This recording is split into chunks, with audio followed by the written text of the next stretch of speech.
త్వరగా వాడి గతం గుర్తొచ్చేలా చేయండిరా. స్టోరీ కంటిన్యూ చేయరా. వీడి పేరులో ఉన్న సంతోషం వీడి కళ్ళల్లో కనిపించటం లేదు.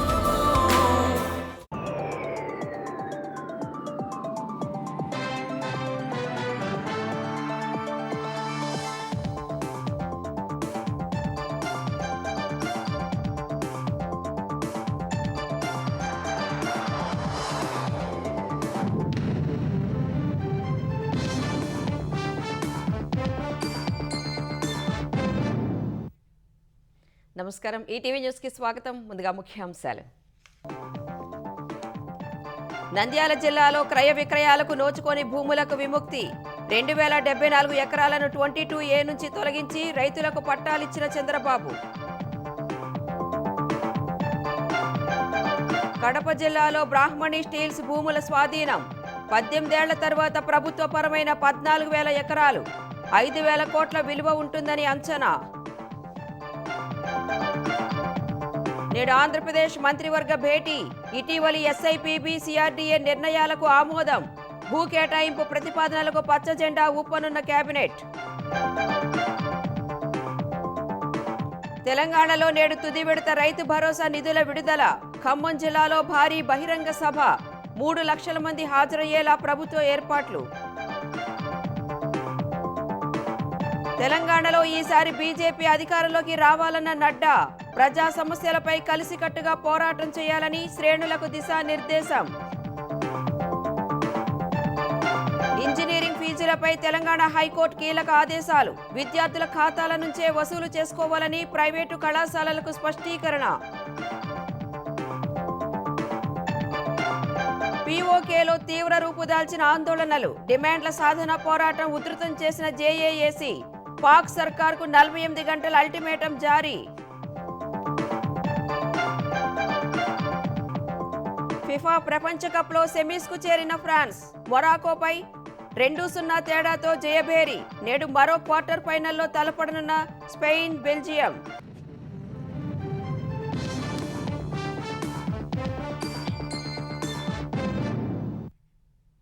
నంద్యాల జిల్లాలో 3 ఏళ్లుగా క్రయ విక్రయాలు జరగకుండా నిషేధిత జాబితాలో ఉంచిన భూములకు ఆంధ్రప్రదేశ్ ప్రభుత్వం విముక్తి కలిగించింది.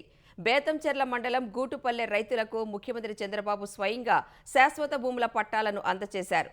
ఇందుకు రైతులు సంతోషం వ్యక్తం చేస్తూ సీఎంకు కృతజ్ఞతలు తెలిపారు. తాతల నాటి నుంచి సాగు చేసుకుంటున్న భూమిని గత ప్రభుత్వం అన్యాయంగా 22ఏలో పెట్టిందని, దానిని విడిపించాలంటూ నంద్యాల జిల్లా బేతంచెర్ల మండలం గూటుపల్లె రైతులు చేసుకున్న అభ్యర్థనను ముఖ్యమంత్రి చంద్రబాబు వేగంగా పరిష్కరించారు. 3 నెలల క్రితం డోన్ పర్యటనలో గూటుపల్లె రైతులకు ఇచ్చిన మాట ప్రకారం అధికారులను అక్కడికక్కడే లైన్లోకి తెచ్చారు. త్వరలో కాదు, ఇప్పుడే ఈ క్షణమే ఆర్డర్స్ అప్డేట్ చేయండి అంటూ ఆదేశాలు జారీ చేశారు. రైతులు ఆఫీసుల చుట్టూ తిరగడం కాదు, నేనే అధికారులను మీ దగ్గరకు తెస్తా అంటూ బనగానపల్లె తహసీల్దార్ ఆఫీసులోనే రిజిస్ట్రార్ను పిలిపించి కలెక్టర్ ఆర్డర్స్ ఇప్పించి అక్కడికక్కడే 2074 ఎకరాలకు 22A సంఖ్యలు తెంచేశారు. ఫలితంగా గూటుపల్లి రైతులకు చెందిన 2074 ఎకరాల భూమికి 22A నుంచి బనగానపల్లెకు చెందిన 101 ఎకరాలకు చుక్కల భూముల జాబితా నుంచి క్షణాల్లో విముక్తి లభించింది. ఫలితంగా 897 మంది రైతు కుటుంబాల్లో ఒక్క నిమిషంలోనే చీకట్లు పోయి వెలుగులు నిండాయి.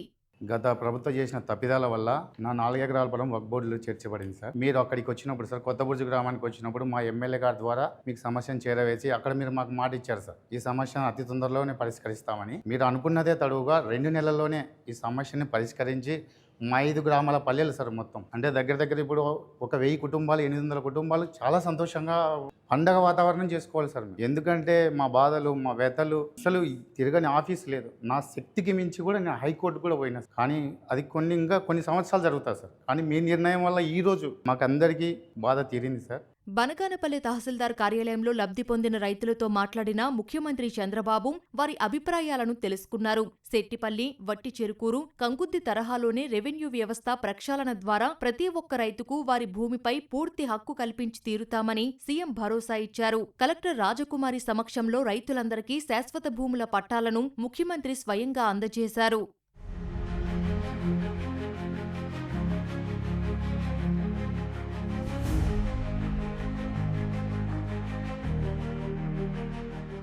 $2,054 ఎకరాలు రిలీజ్ చేస్తున్నాం. మిగిలిన కూడా కలెక్టర్ గారు చెప్పింది వర్క్ బోర్డు పంపించాం, వాళ్ళు చేసిన తర్వాత మళ్ళీ మనకు వస్తుంది, వస్తాను అవి కూడా క్లియర్ చేస్తారు. ఇప్పటి నుంచి ఫ్రీ మీరు ఎట్లా కావాలంటే అట్లా అమ్ముకోవచ్చు. మీ సొంత భూమి లావాదేవీలు కానీ ఏం కావాలో చేసుకొని మీ ఆధీనంలోకి ఆ భూమిని తెచ్చాం. పోయిన ప్రభుత్వంలో ఇష్టానుసారంగా చేయడం, వారసత్వంగా కొన్ని సమస్యలు రావడం, నాకు దీనికి 2 ఏళ్ళు అయింది, ఇంకా 1 సంవత్సరం పడుతుంది, 3 ఏళ్ళు అవుతుంది ఈ సమస్య పరిష్కారం. ఈ 3 ఏళ్ళు అయితే ఎవ్వరికి ఎక్కడ ఇబ్బంది లేకుండా మీ భూమి, మీ హక్కు, మీ సొంతం మీ చేతల్లో ఉంటుంది. వైసీపీ హయాంలో నిషేధిత జాబితాల్లో పెట్టిన తమ భూముల్ని తిరిగి ఇప్పించిన ముఖ్యమంత్రికి రైతులు ధన్యవాదాలు తెలిపారు. 3 ఏళ్ల పాటు ఇబ్బందులు ఎదుర్కొన్న తమకు ముఖ్యమంత్రి న్యాయం చేశారని ఆనందం వ్యక్తం చేశారు. సుదీర్ఘ న్యాయ పోరాటాలు, నిర్లక్ష్యానికి ప్రతీకగా నిలిచిన బ్రాహ్మణి ఇండస్ట్రీస్కు కేటాయించిన 1000 ఎకరాల ప్రభుత్వ భూమి తిరిగి ఏపీ సర్కారు వశమైంది. ఉద్దేశించిన ప్రయోజనానికి వినియోగించకపోవటం వల్ల కడప జిల్లా జమ్మలమడుగు మండలం అంబవరం పరిధిలోని 14,000 ఎకరాల భూమిని అధికారులు స్వాధీనం చేసుకున్నారు. ఈ మేరకు కలెక్టర్ చెరుకూరి శ్రీధర్ గురువారం రాత్రి ఉత్తర్వులు జారీ చేశారు. ప్రస్తుతం ఈ భూముల విలువ సుమారు 5,000 కోట్లుగా అంచనా వేస్తున్నారు. వాస్తవానికి ఈ భూమిని 2011లో స్వాధీనం చేసుకుంటూ ప్రభుత్వం ఉత్తర్వులు ఇచ్చినా ఈ ప్రక్రియ జరగలేదు. కలెక్టర్ చొరవ తీసుకుని న్యాయ వివాదాల పరిష్కారానికి చర్యలు చేపట్టి భూముల్ని స్వాధీనం చేసుకున్నారు. ఓబుళాపురం మైనింగ్ కంపెనీ ప్రమోటర్లు, కర్ణాటకకు చెందిన గాలి జనార్దన్ రెడ్డి ఆధ్వర్యంలో జమ్మలమడుగు ప్రాంతంలో భారీ ఉక్కు కర్మాగారం ఏర్పాటు ప్రతిపాదన 2007లో వెలువడింది. ఉక్కు పరిశ్రమకు 10,700 ఎకరాలకు పైగా, విమానాశ్రయం కోసం మరో 3,115 ఎకరాల భూమిని ప్రభుత్వం కేటాయించింది. అయితే వైఎస్ రాజశేఖర రెడ్డి ఆకస్మిక మరణం, అక్రమ మైనింగ్ కేసులు, న్యాయ వివాదాలు, ప్రభుత్వ నిర్ణయాల మార్పులతో ప్రాజెక్టు నిలిచిపోయింది.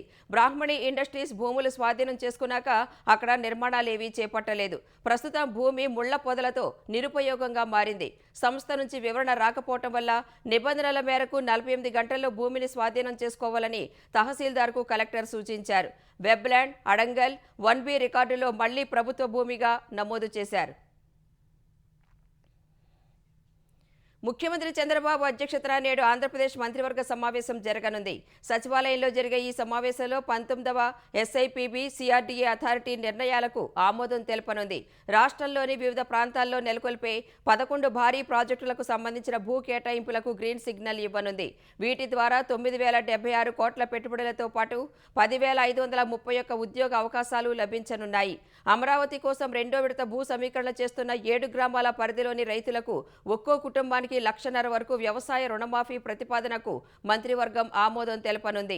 2024లో కూటమి అధికారంలోకి వచ్చాక భూములిచ్చినా ఇవ్వబోయే రైతులకు వార్షిక కౌలుని మెట్ట రైతులకు 30,000 నుంచి 40,000కు, జరీబు రైతులకు 50,000 నుంచి 60,000కు పెంచే ప్రతిపాదనలకు ఆమోదం తెలపనుంది. 2వ విడత భూ సమీకరణ చేస్తున్న గ్రామాల్లోని 307 ఎకరాల ఇనాం భూములకు సంబంధించి దేవాదాయ శాఖకు 159 కోట్ల పరిహారం చెల్లించే ప్రతిపాదనలకు కేబినెట్ ఆమోదం తెలపనుంది.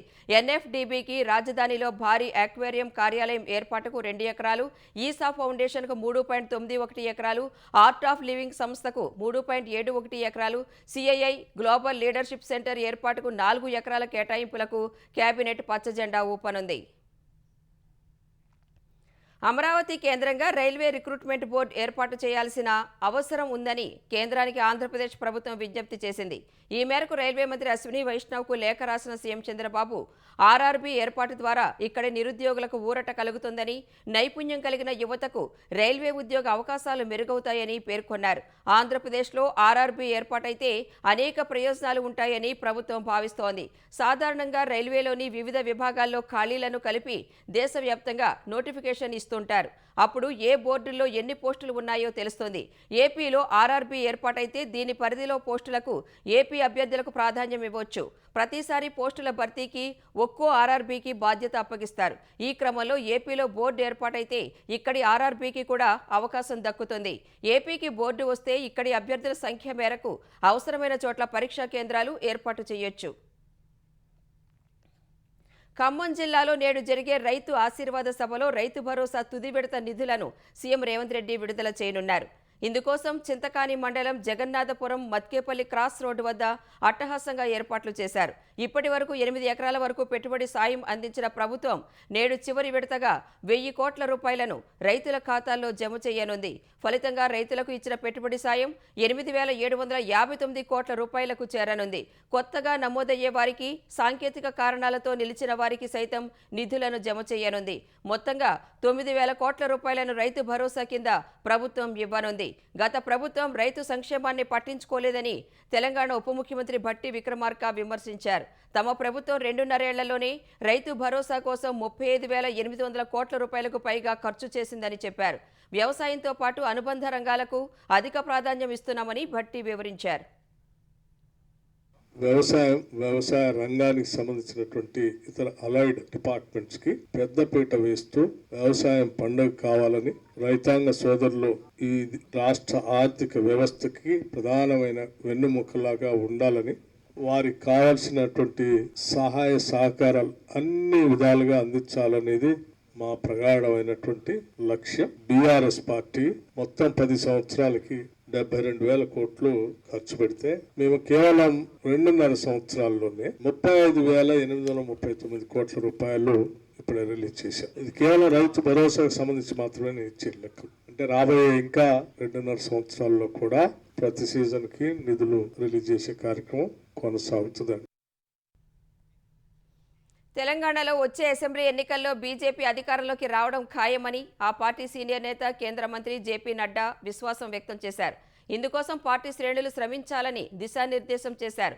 తెలంగాణ పర్యటనలో భాగంగా బీజేపీ రాష్ట్ర కార్యాలయంలో జరిగిన సమావేశంలో పాల్గొన్నారు. నాయకులందరూ తమ మధ్య ఉన్న చిన్న చిన్న విభేదాలు, పట్టింపులను పూర్తిగా పక్కన పెట్టాలని నడ్డా ఆదేశించినట్లు సమాచారం. అందరి లక్ష్యం ఒక్కటే కావాలని, అది తెలంగాణలో బీజేపీని అధికారంలోకి తీసుకురావడమేనని తేల్చి చెప్పినట్లు తెలుస్తోంది.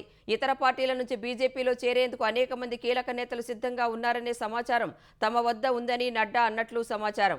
తెలంగాణలో కాంగ్రెస్, బీఆర్ఎస్ తీరుతో ప్రజలు తీవ్రంగా విసిగిపోయారన్న ఆయన బలమైన ప్రత్యామ్నాయాన్ని కోరుకుంటున్నారని, ఆ నమ్మకాన్ని బీజేపీ మాత్రమే కలిగించగలదని తెలిపారు. ప్రస్తుత రాజకీయ శూన్యతను బీజేపీకి అనుకూలంగా మార్చుకోవాలని పిలుపునిచ్చారు.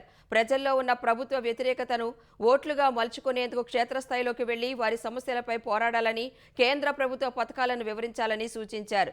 బెంగాల్ తరహాలో పరస్పర సమన్వయంతో పనిచేయాలని దిశానిర్దేశం చేసినట్లు తెలుస్తోంది. ప్రతి ఒక్క కార్యకర్తతో మంచిగా ఉంటూ క్షేత్రస్థాయిలో పార్టీని సంస్థాగతంగా బలోపేతం చేయాలని దిశానిర్దేశం చేశారు. సింగరేణికి తాడిచెర్ల 2 గనుల కేటాయింపు కోసం తెలంగాణ బిడ్డగా తాను చేసిన కృషిని అభినందించాల్సింది పోయి కాంగ్రెస్ నాయకులు విమర్శిస్తున్నారని కేంద్ర మంత్రి కిషన్ రెడ్డి మండిపడ్డారు. తనపై ఉప ముఖ్యమంత్రి భట్టి విక్రమార్క చేసిన విమర్శలను ఆయన విజ్ఞతకే వదిలేస్తున్నానని అన్నారు. గత ప్రభుత్వం సింగరేణి కార్మికులకు 30,000 కోట్లు బకాయి పెడితే రేవంత్ సర్కార్ 24,000 కోట్లను పెండింగ్లో పెట్టిందన్నారు. 54,000 కోట్ల మేర బకాయిలు ఉంటే సింగరేణి ఎలా మనుగడ సాధిస్తుందని ప్రశ్నించారు. సుప్రీంకోర్టు ఆదేశాల మేరకు బొగ్గు గనులను వేలం పద్ధతిలో కేటాయిస్తున్నామని వివరించారు. 2 రకాల పైసలు రావాలి సింగరేణికి. ఒకటి, సింగరేణికి సంబంధించినటువంటి సొంత థర్మల్ పవర్ జనరేషన్ కంపెనీలోనే సొంతంగా తయారు చేసినటువంటి పవర్ తెలంగాణ ప్రభుత్వం తీసుకుంది. దానికి సంబంధించి 28,876 కోట్ల రూపాయలు సింగరేణి పవర్ తీసుకున్నందుకు ఆ డబ్బులు రావాలి. నెంబర్ 2, తెలంగాణ జెనుకో కంపెనీలు ఉన్నాయి, పవర్ జనరేషన్ కంపెనీలు. వాళ్ళు బొగ్గు తీసుకున్నారు సింగరేణి దగ్గర. బొగ్గుకి సంబంధించినటువంటి 25,272 కోట్ల రూపాయలు అది కూడా రావాల్సింది. టోటల్గా 54,148 crores రూపీస్ సింగరేణికి మన ప్రభుత్వం ఇవ్వాలి. కాబట్టి ఇంత డబ్బు ప్రభుత్వం దగ్గర బకాయిలుంటే ఒక సంస్థ ఏ రకంగా బతుకుతుంది?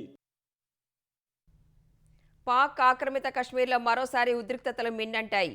తమ డిమాండ్లను పరిష్కరించకపోతే తీవ్ర పరిణామాలు ఎదుర్కోవలసి వస్తుందని పాక్ ప్రభుత్వానికి the Jammu Kashmir joint Awami action committee Jack హెచ్చరికలు జారీ చేసింది. 48 గంటల గడువును విధించింది. ఈలోగా స్పందించకపోతే ఆందోళనలను తీవ్రతరం చేస్తామని పేర్కొంది. ఈ నెల 27న స్థానిక ఎన్నికలు నిర్వహించేందుకు పాక్ ప్రభుత్వం సిద్ధమైంది. ఈ క్రమంలోనే ముజఫరాబాద్లో జాక్ భారీ నిరసన ప్రదర్శన చేపట్టింది. పాకిస్తాన్లో స్థిరపడిన కశ్మీరీ శరణార్థుల కోసం గతంలో 12 అసెంబ్లీ స్థానాలను కేటాయించారు. ఆ రిజర్వేషన్లను రద్దు చేయాలని జాక్ డిమాండ్ చేస్తోంది. ఈ స్థానాల వల్ల పాక్ ఆక్రమిత కశ్మీర్ రాజకీయాలపై ఇస్లామాబాద్ ప్రభావం ఎక్కువవుతోందని వాదిస్తోంది. 12 నియోజకవర్గాల్లో 4.36 లక్షల మంది ఓటర్లు ఉండగా పీఓకేలోని మిగతా 33 నియోజకవర్గాల్లో 33 లక్షల మంది ఓటర్లు ఉన్నారు. స్థానికులతో పోలిస్తే శరణార్థుల సంఖ్య తక్కువగా ఉన్నా వారికి 12 సీట్లను రిజర్వ్ చేయడాన్ని జాక్ ప్రశ్నిస్తోంది. మరోవైపు గత నెలలో పాక్ సుప్రీంకోర్టు ఇచ్చిన తీర్పు కూడా ఉద్రిక్తతలకు ఆజ్యం పోసింది. పీఓకేలోని 12 నియోజకవర్గాల కోటాను రద్దు చేయడం కుదరదని, రాజ్యాంగపరంగా వాటికి భద్రత కల్పించాలని ఈ నెల 7న సుప్రీంకోర్టు తీర్పునిచ్చింది. ఇది కూడా ఆందోళనలు చెలరేగడానికి కారణమైంది. ఇరాన్ దివంగత సుప్రీం లీడర్ ఐతులా అలీ ఖమేనీకి ఇరానియన్లు కన్నీటితో అంతిమ వీడ్కోలు పలికారు. భావోద్వేగ వాతావరణం నడుమ ఖమేనీ పార్థివ దేహాన్ని ఆయన స్వస్థలం మషహద్లో పవిత్ర ఇమాం రెజా ప్రార్థనా స్థలం వద్ద ఖననం చేశారు. ఖమేనీ కుమారుడు ఇరాన్ ప్రస్తుత సుప్రీం లీడర్ మొస్తఫా ఖమేనీ ఈ అంత్యక్రియలకు దూరంగా ఉన్నారు. ఖనన సమయంలో ప్రార్థనలకు ఖమేనీ పెద్ద కుమారుడు మొస్తఫా నేతృత్వం వహించారు. తమ అభిమాన నాయకుడికి తుది వీడ్కోలు పలికేందుకు లక్షల మంది తరలిరాగా మషహద్లో అంతిమయాత్ర నెమ్మదిగా సాగింది. ఈ ఏడాది ఫిబ్రవరి 28న అమెరికా, ఇజ్రాయెల్ సంయుక్తంగా చేపట్టిన దాడుల్లో ఖమేనీతో పాటు మృతి చెందిన ఆయన కుటుంబ సభ్యుల అంత్యక్రియలను మషహద్లోనే పూర్తి చేశారు. అంతకుముందు వీరందరి పార్థివ దేహాలు ఉన్న శవపేటికలను ఇరాన్ నుంచి మషహద్కు తరలిస్తున్న విమానానికి ఓ యుద్ధ విమానం ఎస్కార్టుగా వచ్చింది.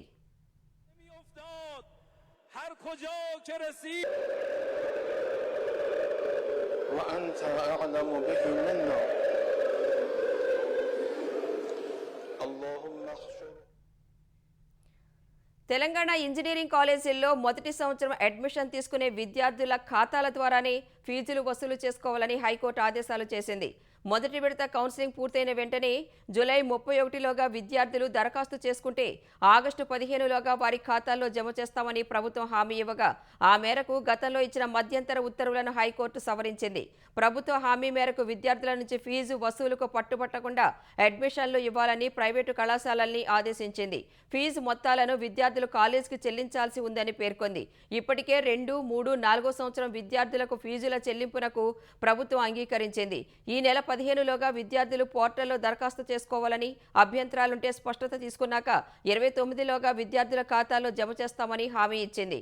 ఈ మేరకు హామీని రికార్డు చేసిన హైకోర్టు విచారణను ఆగస్టు 20కి వాయిదా వేసింది.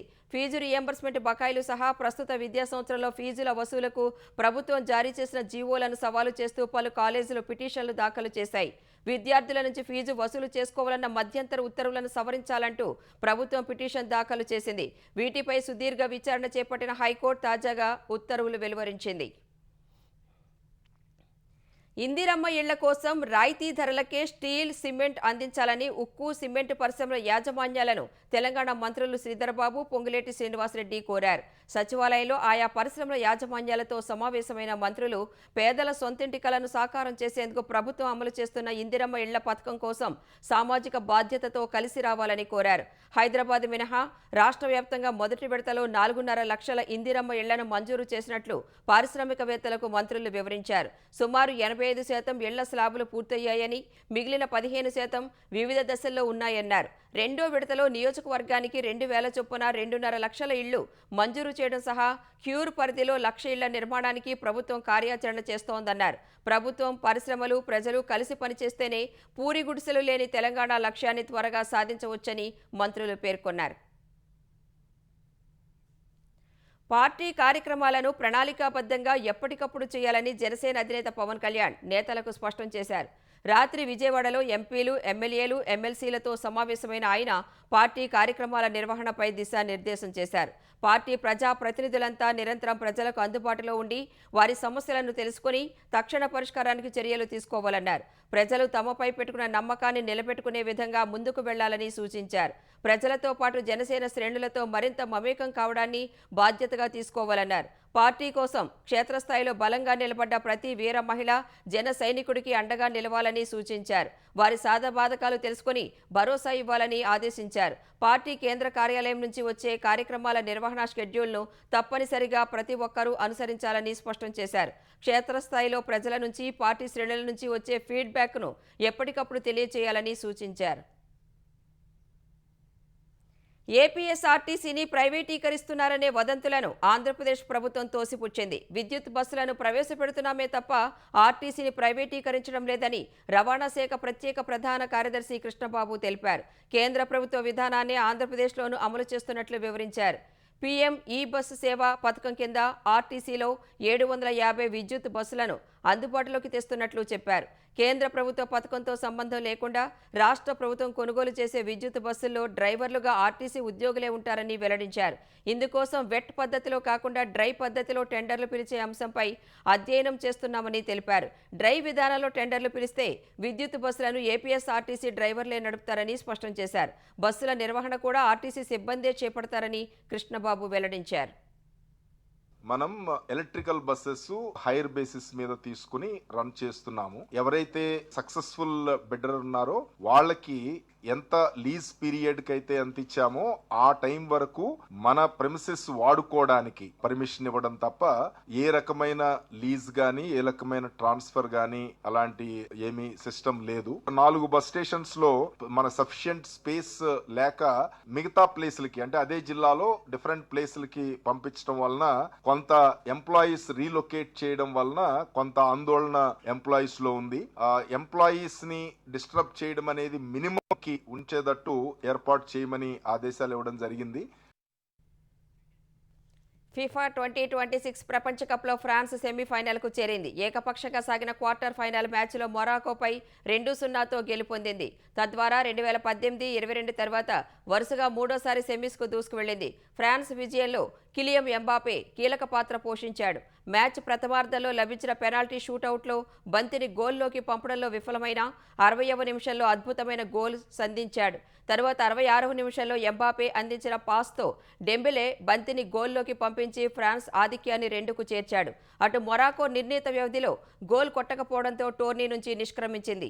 2022 ప్రపంచ కప్ సెమీస్లోనూ ఫ్రాన్స్ మొరాకోపై 2-0 తేడాతో గెలుపొంది ఫైనల్కు దూసుకువెళ్లింది. ఈ నెల 14న జరిగే సెమీస్లో ఫ్రాన్స్ జట్టు స్పెయిన్ లేదా బెల్జియంతో తలపడనుంది. ఇవాళ అర్ధరాత్రి జరిగే మరో క్వార్టర్ ఫైనల్ మ్యాచ్లో స్పెయిన్, బెల్జియం తలపడనున్నాయి. వింబుల్డన్ మహిళల సింగిల్స్ ఫైనల్ బెర్తులు ఖరారయ్యాయి. గురువారం జరిగిన 2 సెమీఫైనల్ మ్యాచ్ల్లో చెక్ రిపబ్లిక్ క్రీడాకారిణులు ఫైనల్లోకి దూసుకువెళ్లారు. తొలి సెమీఫైనల్లో అమెరికా క్రీడాకారిణి కోకో గాఫ్, చెక్ రిపబ్లిక్ క్రీడాకారిణి ముచోవా తలపడ్డారు. ఈ మ్యాచ్లో ముచోవా కోకో గాఫ్పై 6-2, 1-6, 7-6 తేడాతో విజయం సాధించింది. రెండో సెమీస్లో ఉక్రెయిన్ క్రీడాకారిణి కోస్టిక్పై చెక్ రిపబ్లిక్ క్రీడాకారిణి నోస్కోవా 6-4, 6-4 తేడాతో గెలుపొందింది. రేపు జరిగే ఫైనల్లో ముచోవా, నోస్కోవా తలపడనున్నారు. అటు నేడు జరిగే పురుషుల సింగిల్స్ సెమీస్లో జర్మనీ క్రీడాకారుడు జ్వెరెన్, బ్రిటన్ క్రీడాకారుడు ఫెరీ మధ్య తొలి మ్యాచ్ జరగనుంది. రెండో మ్యాచ్లో సెర్బియా క్రీడాకారుడు జకోవిచ్, ఇటలీ క్రీడాకారుడు సినర్ తలపడనున్నారు.